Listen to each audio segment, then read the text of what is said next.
Bom, pessoal, o bate-papo já começou aqui. Hoje é 23. Uma sexta-feira de novo, né? Toda sexta-feira nós estamos lançando um vídeo aqui.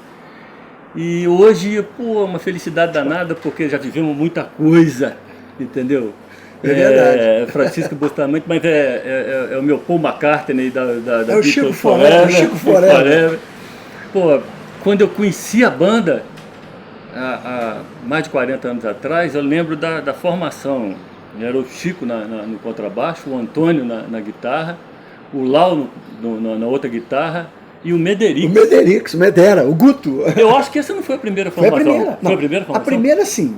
Quando eu considero a primeira formação... Nós estamos falando do Beatles Forever. Beatles Forever. É aquela que ganhou o primeiro cachê. Uhum. Então o primeiro cachê foi com essa formação.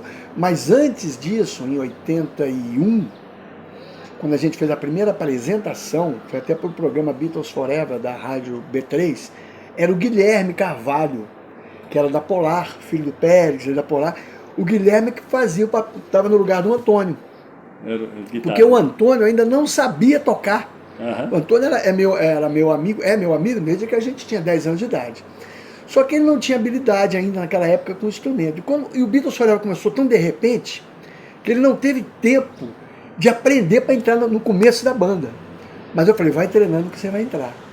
E foi o que aconteceu. Depois de um ano, ele já estava pronto, assim, pronto ninguém estava, né? Até hoje também nós não estamos prontos. Mas aí ele entrou na banda. Então, aí foi sim, o primeiro cachê em 82. Foi a primeira vez que a gente recebeu o cachê. Aí eu considero o Beatles Forever, profissionalmente, como banda, o início em 82. Mas a brincadeira, a farra toda começou em 81. A montagem, aquela coisa foi acontecendo. Não é como montamos uma banda, foi acontecendo naturalmente. E antes do Vedera também tinha um outro baterista. Era o Lau. Era o Lau. O Lau não estava no baixo? Não estava na bateria? Não, o Lau era baterista, porque ele é o único cara que eu conhecia que tinha uma bateria.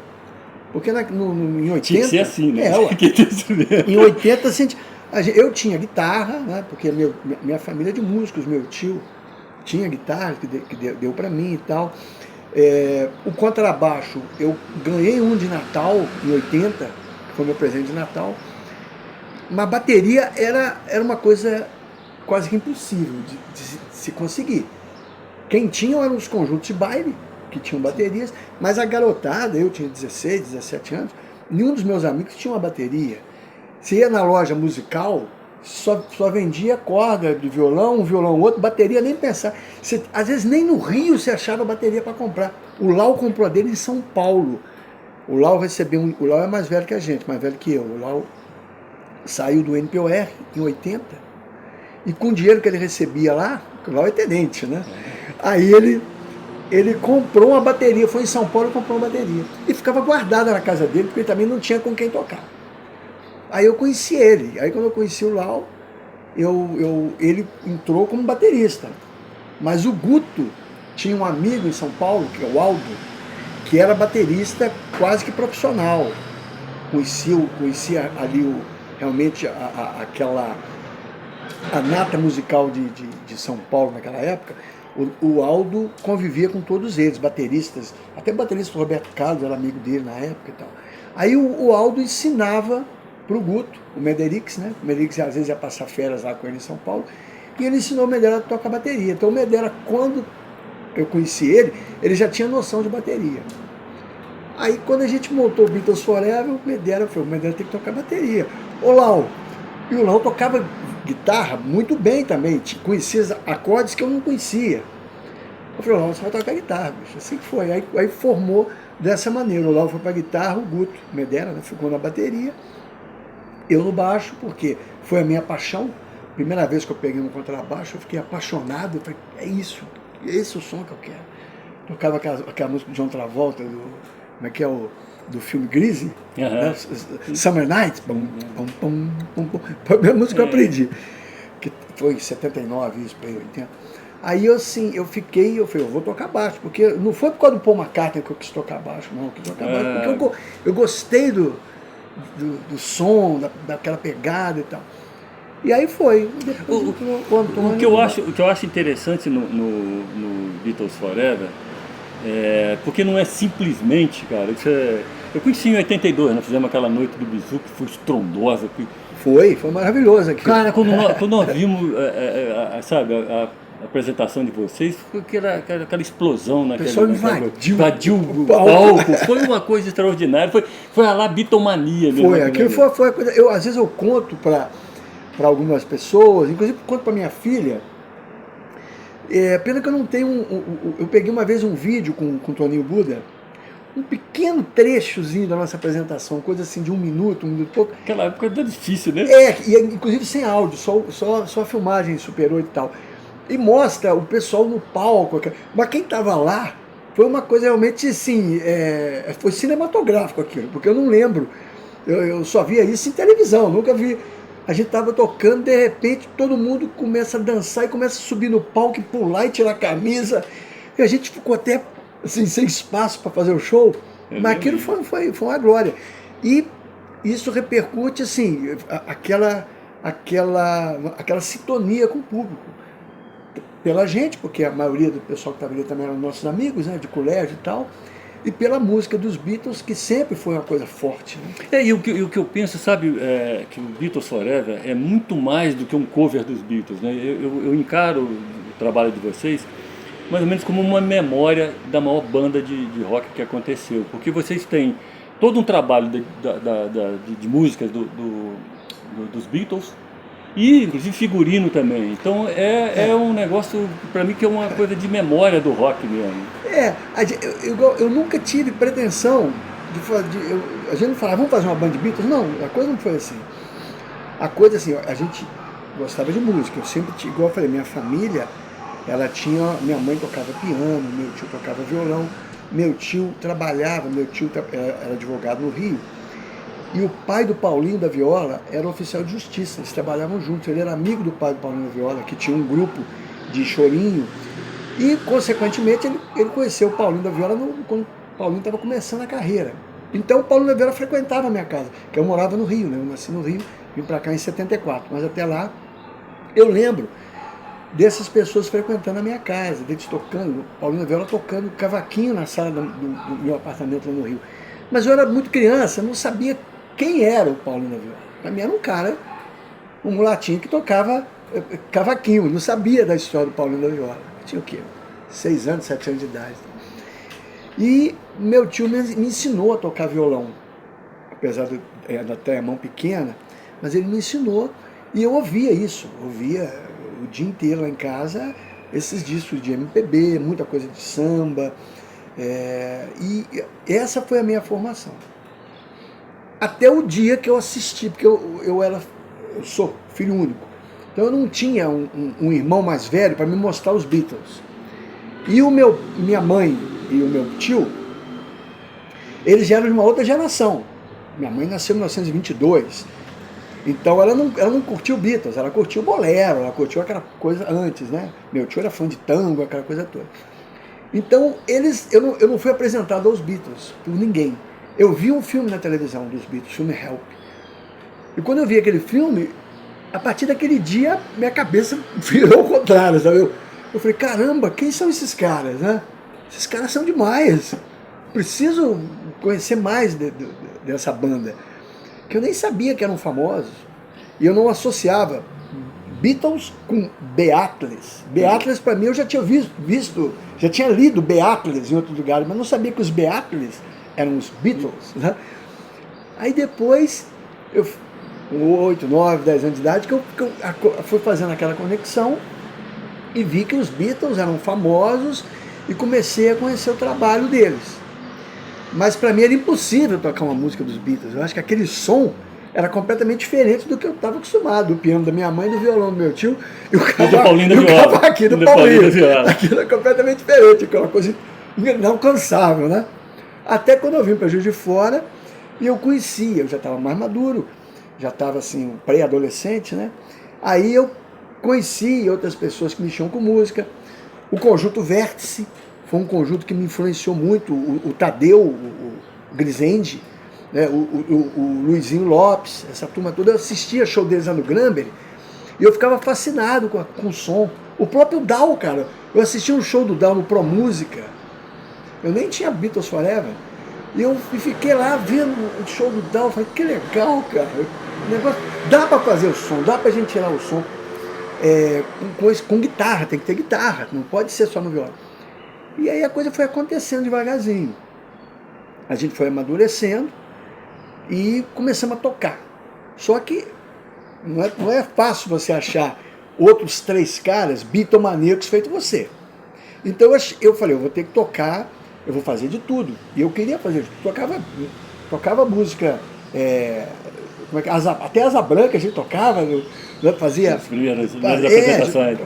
Não com Beatles Forever, mas em festa, na casa de alguém, reunião no colégio e tal. Então a gente tocava, o Fagner estava muito famoso na época, com aquele disco, né, aquele disco que tinha Noturno. Futuro Mané. Então a gente tocava músicas do Fagner, música, porque ainda não tinha acontecido o rock nacional, ainda não tinha. O que a gente tinha de rock era a cor do som. Mas era um som muito louco que a gente não conseguia tirar. Isso aqui não tem como tirar, não. Isso aqui está no outro nível, né? Impressionante. A cor do som é outro nível. Aí a gente ficava, aí começou aquelas revistinhas de violão e guitarra, música do Elton John, né? As músicas do John Travolta, as músicas do Bee Gees, que não eram fáceis também. Mas esse era o universo que a gente tinha ali. Até que assassinaram o John Lennon em dezembro de 80. Aí começou a borbulhar muita coisa de Beatles. O disco novo do John, lançou aquele disco do John, e eu na mesma hora vi que você comprar uma revistinha que tinha todas as cifras daquelas músicas. Então ficou fácil de você aprender a tocar aquelas músicas. Então ali começou a gente desvendar e se embrenhar naquele estilo, na música dos Beatles, né? Começamos ali. E o Antônio, que eu tornei ele bitomaníaco, porque quando eu vim para Juiz de Fora, fã dos Beatles, já conhecia muita coisa, eu apresentei para ele. Eu falei, Antônio, ouve isso aqui, cara. E eu falei, cara, que legal, ficou bitomaníaco. O Lau já era, porque o irmão dele, o irmão mais velho do Lau, já tinha aplicado nele, ele já era bitomaníaco. Só que ele também tinha dificuldade de se relacionar, porque ele não conhecia muitos bitomaníacos. Quando ele me conheceu, ele ficou encantado. Porque foi numa festa. Achei uma alma gêmea. Que a gente foi numa festa, eu nem conhecia ele. Eu fui numa festa e levei um disco, que era um disco triplo, ao vivo dos Wings, do Paul McCartney. Era o Wings Over America. E não era uma música para colocar em festa, porque o pessoal queria mais. Era a época da discoteca, né? Era a época do John Travolta, do Kissy and Sunshine Band, eram aquelas músicas que o pessoal queria ouvir aquilo, né? Era Born to Be Alive, Barry White. Então, aí quando o pessoal cansava um pouquinho, eu ia lá na vitrola lá, colocava um pouquinho. Aí o Lau chegou perto de mim, deixa eu ver esse disco, cara, o que é isso? Eu falei, esse aqui é o ao vivo do. Eu falando com ele, assim, esse cara nem tá sabendo o que eu tô falando. Então, isso aqui é a turnê do Paul McCartney de 76, Wings Over America, isso aqui é o disco triplo da turnê. Ele, caramba, que coisa maravilhosa, você precisa me emprestar esse disco e tal. E ficamos amigos assim. Mas eu nem sabia que ele tinha bateria, nem sabia que ele ia se juntar bastante com a banda. Né? Então aí eu comecei a conhecer as pessoas que gostavam dos Beatles. O Guto Mederix, eu também mostrei para ele, que ele também era um cara, ele já estava mais na praia ali do rock dos anos 70, ele era mais Led Zeppelin e tal. Mas quando ele começou a tocar Beatles, ele falou, cara, eu sou fã do Led Zeppelin, mas, cara, as músicas dos Beatles são muito mais legais de tocar, cara. Tem um negócio diferente. Eu ouço Led, mas eu toco Beatles. Sabe, esse tipo de coisa. E eu falei, eu ouço e toco Beatles, comigo é assim. Então a gente começou a tocar. Não tinha pretensão de fazer show, nada disso. Vamos tocar domingo lá em casa, só para aquela satisfação pessoal. Gravava num cassetezinho, depois ficava ouvindo, olha, rapaz, tô cantando, tá parecendo Beatles aqui. Até que a Rádio B3, que tinha lá o Francisco Barbosa. É isso que eu queria te perguntar. Parece que foi o Francisco Barbosa que Barbosa. tinha um programa chamado Beatles Forever que acabou nomeando vocês. Exatamente. Eu já frequentava o programa, porque, igual eu falei, eu tinha muito material dos Beatles. Mesmo antes de ter banda. Eu comprava muito disco pirata, li muito livro, porque no Brasil só tinha um livro, que era a biografia oficial dos Beatles, que era feita por um cara chamado Hunter Davis. Só que essa biografia ele escreveu em 67. Então, de 67 em seguida, não tinha mais nada sobre os Beatles. Então, você não achava nada, nenhuma literatura sobre os Beatles. Em 79 e 80, eu estive em Londres, porque a minha família é de Portugal, né? Meu pai era português, e eu fui lá conhecer, até então eu não conhecia meus parentes. Aí eu fui em 79 e 80, fui 2 anos seguidos. Só que eu só fiquei um pouquinho em Lisboa, mas eu queria ficar em Londres. Fui para Londres, lá eu deitei e rolei. Aí comprei muito livro, disco, comprei muita coisa. Eu sabia inglês, porque meu tio era tradutor de inglês, me ensinou inglês desde que eu era pequeno. Então eu conseguia ler. Não lia 100% do livro, qualquer dúvida eu tirava com ele, mas 70% ali eu conseguia ler. Então eu li muita coisa sobre os Beatles naquela época. Então, o Francisco Barbosa e o Reginaldo Gomes, que eram os dois da Rádio B3, o programa chamava Beatles Forever, passava todo sábado, era mais ou menos um programa parecido com o que tinha na Mundial no Rio, com o Big Boy, que era o Beatles Cavern Club, que passava também todo sábado, 6 horas da tarde, que eu ouvia direto esse programa também. Aí o Reginaldo e o Barbosinha me convidavam para ir lá e eu ia contar histórias sobre os Beatles. Né? Aí teve o assassinato do John, eu contei aquela história, como é que eram os Beatles, as gravações. Aí ele chegou para mim um dia que eu estava no programa e falou assim, o programa vai fazer uma festa de aniversário. Eu fiquei sabendo, Chico, que você tem uma banda aí, cara. Eu falei, eu não tenho banda não, a gente toca umas 10 musiquinhas. Ele falou, cara, por que vocês não ensaiam legal um repertório aí dos Beatles pra gente vocês tocarem ao vivo nessa festa? Eu falei, eu até topo. Aí falei com o pessoal, falei, vocês topam? Na memória todo mundo, claro! A gente tem mais ou menos uns 3 meses aí para preparar o show.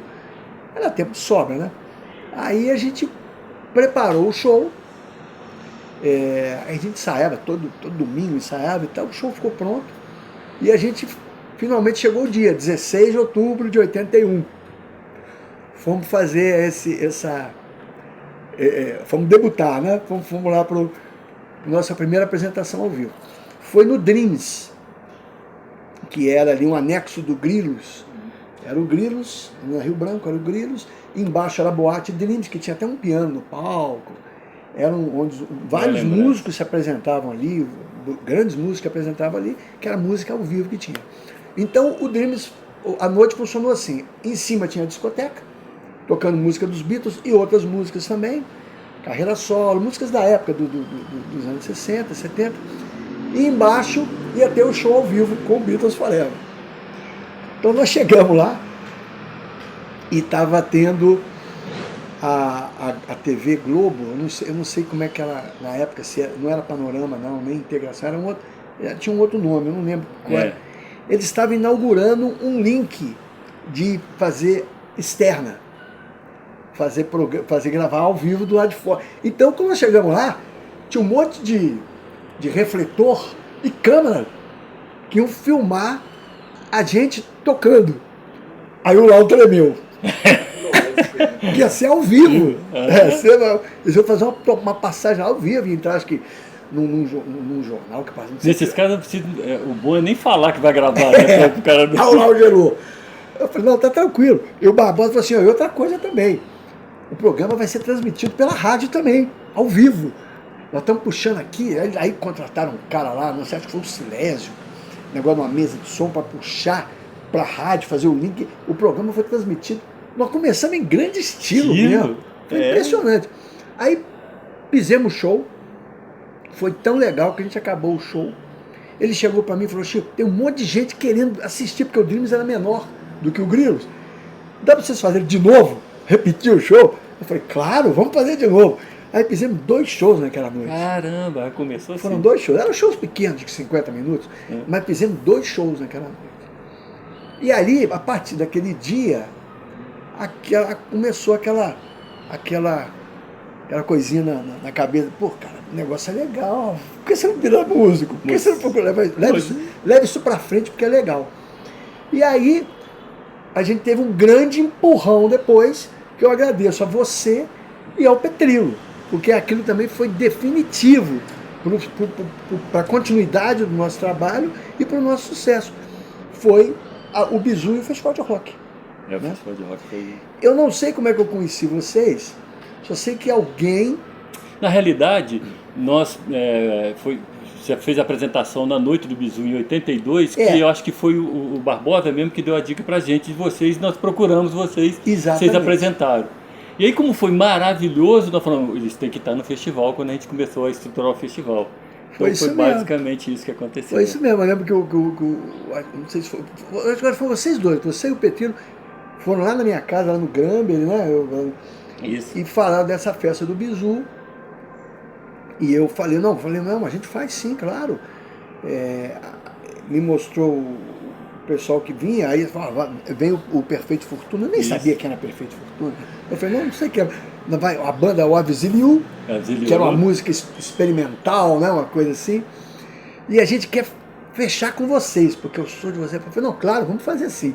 Aí eu lembro que eu fui lá de tarde, conheci o seu Eugênio, que era o iluminador. Conheci o seu Eugênio. E falei pro seu Eugênio: não, a gente vai vir fazer um show aqui depois e tal. Então, assim, fizemos, foi também a receptividade do público. E aquela noite também foi também uma coisa pra gente surreal, né? A gente foi dormir pensando: cara, que coisa que aconteceu naquela noite do Bizu. E logo depois do Festival de Rock, que foi a mesma coisa, cara. O Festival de Rock foi impressionante. E o interessante do Festival de Rock, você estava falando antes, né, que para conseguir bateria, instrumento, que aqui tinha musical, que hoje em dia era... Hoje em dia corda São Gonçalo, né? Corda Canário. No ano passado, nós até estivemos conversando com o pessoal da tribuna em cima dos 40 anos do primeiro Festival de Rock, isso. E nós estávamos alertando que aquilo foi um impulso, inclusive, para lojas de instrumento. Começou a facilitar, né? Porque antes era essa dificuldade, né? Não, você não tinha, igual você não achava bateria para comprar, tinha que ir em São Paulo. Pagavam caríssima bateria. E o Festival de Rock veio numa época que foi quando começou.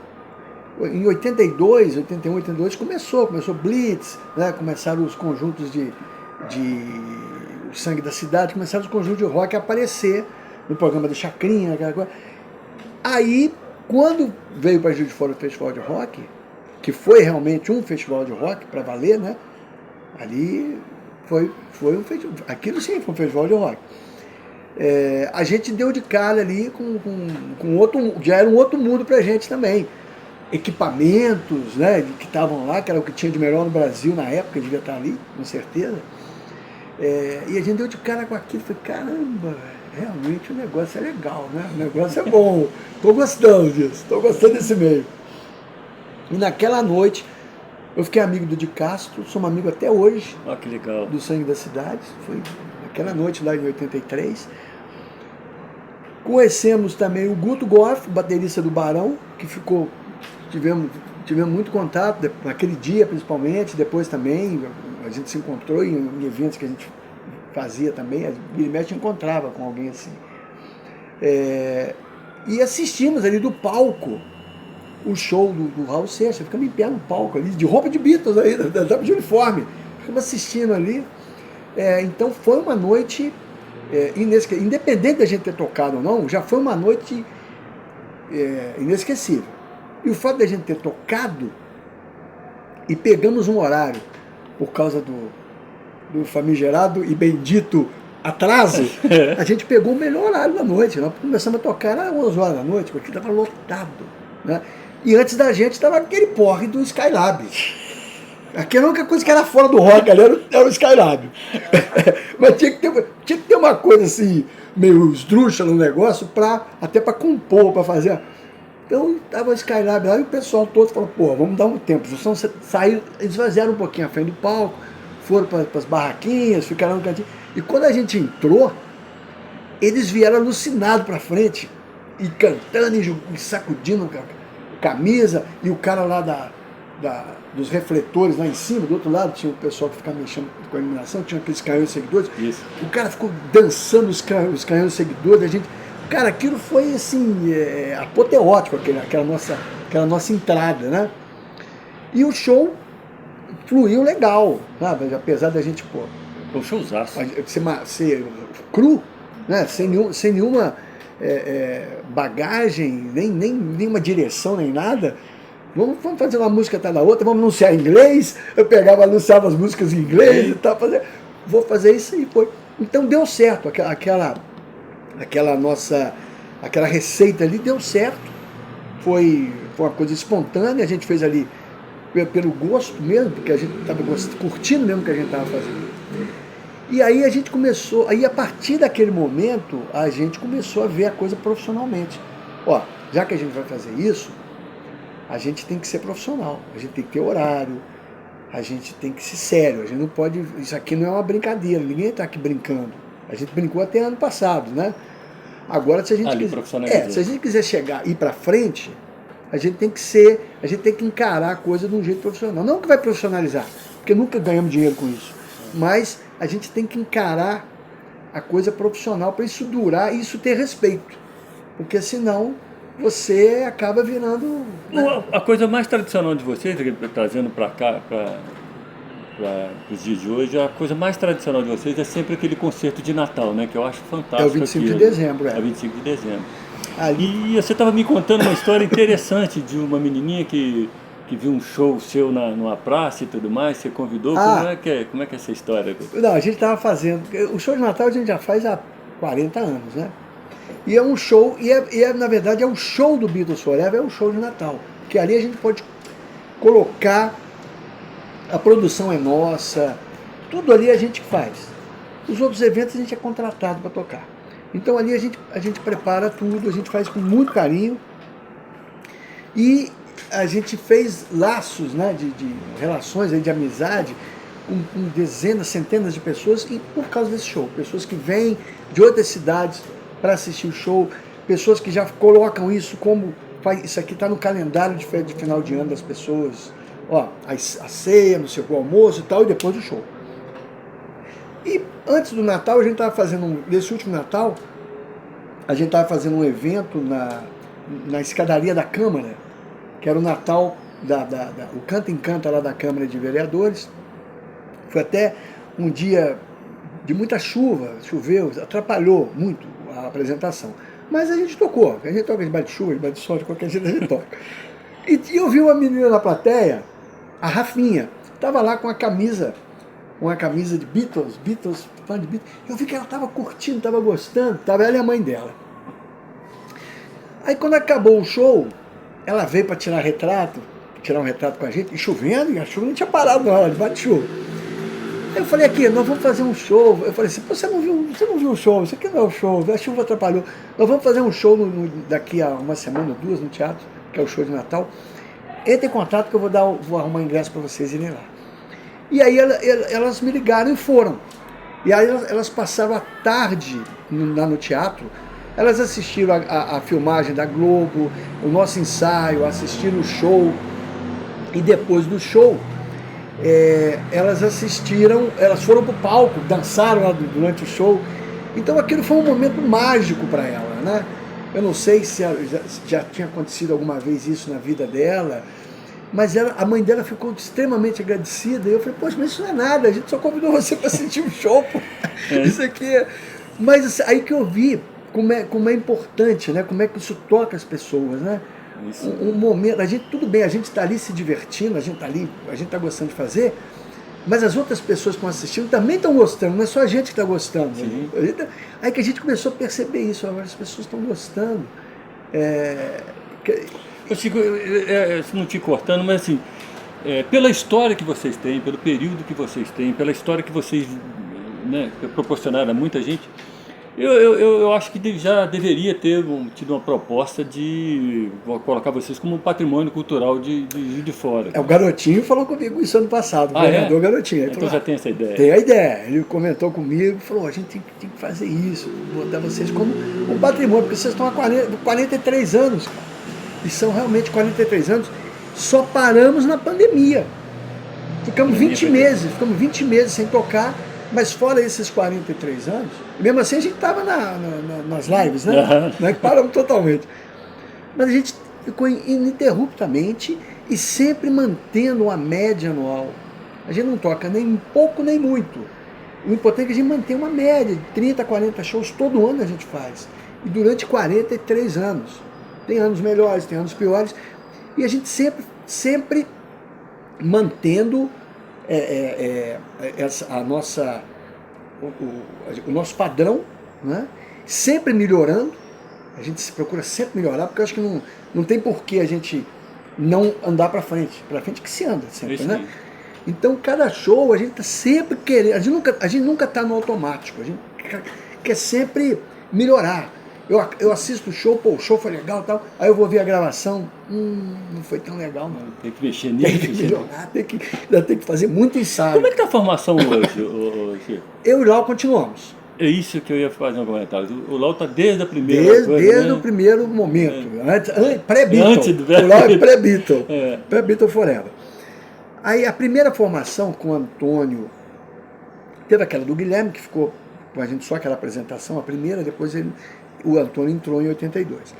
Aí nós ficamos até 97, 98, Antônio, Medella, Lau e eu, de 82 a 97. Em 97, o Guto Medella ele saiu da bateria e entrou o Gerson.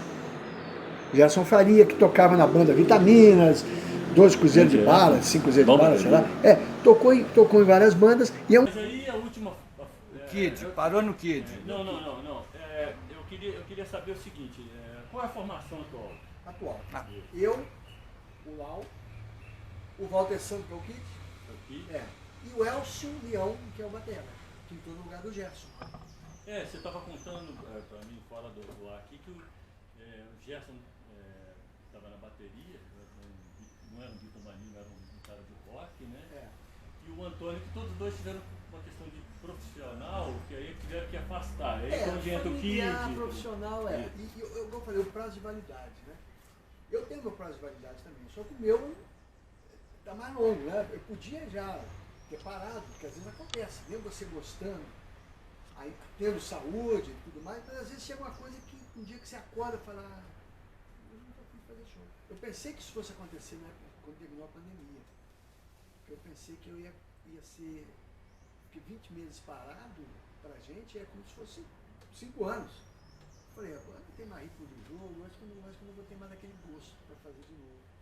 Mas pelo contrário, eu voltei com a fome danada. Então, mas para algumas pessoas, esse prazo de validade termina antes. Por alguma razão. Não é porque deixou de gostar, não. É porque as coisas começam e terminam.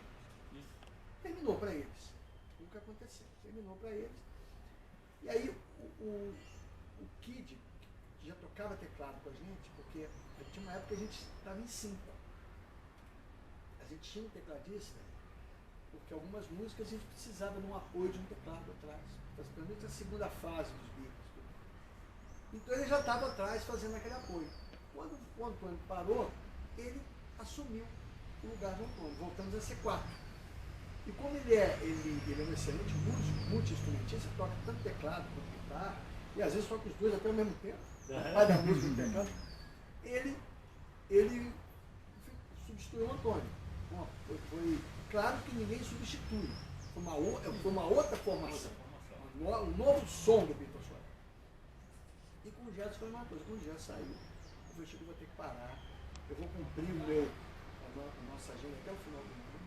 Inclusive para vocês terem tempo de preparar alguém. E se não der tempo, eu continuo até vocês terem alguém. Eu jamais vou deixar vocês na mão. E assim foi. E aí o Elcio veio por intermédio do Walter também, do Walter Sendo porque ele já era um cara bitomaníaco, por causa do pai dele, que era uma antiga banda Pulsar, uma banda que também fazia tributo ao rock, aos Beatles também. Então ele também, quando o garoto cresceu ouvindo Beatles, conhecia já os Beatles. Para isso foi mais fácil, porque a gente não precisa de um baterista, às vezes um excelente músico, mas que não tem uma história com a música dos Beatles, ele não vai servir. Ele pode ser, pô, cara, esse cara é baterista de mão cheia, mas para tocar Beatles ele ainda não entrou, ele tem que começar a estudar agora para daqui a uns 10, 15 anos ele está pronto, entendeu? É porque é uma coisa diferente, não é tocar bem, é você entrar naquela No clima, né? Acho que não tem explicação, é isso aí. E ele tinha, tanto que na primeira, ele tinha e tem, na primeira ensaio que ele foi em casa, eu falei, ele vai lá em casa para eu ver ele tocar. Porque basta eu ver ele, do jeito que ele senta e pega a baqueta, eu já sei se ele vai funcionar. E pô, e foi perfeito, casou, pegou uma luva, ótimo, já foi uma nova sonoridade agora do Beatles Forever. Até às vezes um pouco mais moderna, porque o jeito dele afinar a bateria já é um jeito mais moderno e tal. Então a gente está numa altura do campeonato também que a gente não é mais um cover, né? A gente já faz uma interpretação nossa, né? A gente não está querendo imitar. A gente deixou de querer imitar tem muito tempo. Eu já com 30 anos de idade, eu não queria imitar ninguém, não. Mas acontece que o cara são nossos professores. A gente acaba, sabe, igual você, esse cara é igual o pai dele, ele anda igual o pai, ele fala igual o pai. A gente acaba... Musicalmente. Exatamente, musicalmente você fica ali, ligado aquilo. E o legal é que os dois teimosos é você e o Lau que está desde o princípio. Ali a gente fica, porque... Ô Chico, se a gente ficar aqui falando, a história é maravilhosa, a história disso, começando e tudo mais, a gente fica aqui horas e horas. A gente pode até voltar a falar uma hora, mas a gente mantém um ritmozinho Claro. de coisa no tamanhozinho. E no final, eu gosto sempre de pedir que a pessoa fala, não é dica nem nada, é uma formação de perfil, tipo assim, o que você está ouvindo, evidentemente, além dos Beatles, o que você está lendo, entendeu? Eu ouço muito rádio, né? Eu assisto muito o programa do meu amigo ali da Rádio Tatiaia, o Giuá, que ele faz o programa de flashbacks. Né? Então hoje em dia, eu não tenho mais um equipamento de som em casa, cara. É coisa incrível. Eu não tenho um aparelho de CD mais para tocar meus CDs e nem aparelho de disco. Eu ouço tudo pelo YouTube. Quando eu quero ouvir uma música, eu vou no YouTube. Ou então eu ouço no rádio, os flashbacks que eu gosto. Então eu ouço, um dia desse eu descobri um cara que eu não dava muito por ele e fiquei fã do cara, o Peter Gabriel. Eu não vi a menor graça. Aí vi o Peter Gabriel com carreira solo e falei, pô, esse cara é bom, cara. E comecei a curtir, ouvindo um pouco do Peter Gabriel, assim, mas vira e mexe, eu tô sempre ali em torno das coisas que estão em torno dos Beatles, né? Eric Clapton, né? A carreira solo dos Beatles, ouço um pouquinho dos pacemakers, aquela turma toda que fizeram a cara dos anos 60, final dos anos 70, no começo dos anos 70. O Chicago, hoje em dia no YouTube eu acho muita coisa legal. O YouTube tem muita coisa assim, que você senta ali, você fica ali uma vida vendo coisas e não vai conseguir. Facilitou muito, né? A gente tinha um problema sério para conseguir disco. Hoje em dia eu quero ver um Beatles na Itália. Eu acho o vídeo de um cara que foi lá no show deles, lá em Milão, e filmou. Foi lá. Eu falei, caramba, eu nunca na minha vida pensei que eu fosse ver um negócio desse. Então, o YouTube, isso facilitou muito. E a tecnologia também, hoje você vê shows maravilhosos. Você assiste um show desses, os americanos têm um know-how para fazer esse tipo, então você assiste shows do YouTube, numa TV grande, com som sonado, aquilo ali é uma coisa maravilhosa. Né? Qualquer show fica maravilhoso ali, né? Aquele som, aquela coisa toda.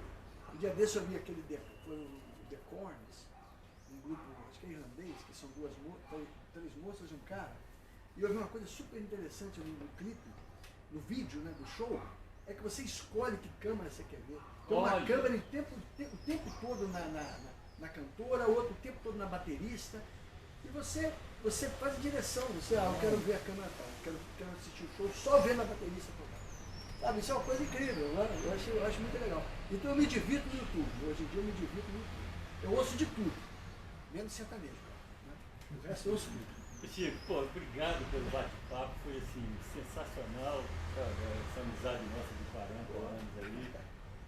Retomar aqui esse bate-papo foi muito bom. Não, e a gente, eu que te agradeço, porque você, igual aquela música, você também é responsável. Zé Geraldo. Valeu. Pessoal, ó, se gostou do vídeo, por favor, curtam, comentem, compartilhem o máximo que puder aí e vamos seguir naquela campanha das inscrições, né? Tá bom? Um abraço e até quarta-feira tem outra entrevista com os vereadores e na sexta-feira que vem mais uma surpresa de artista aí que a gente vai bater um papo, vai ser legal. Um abraço. Obrigado. Falou, Chico. Obrigado.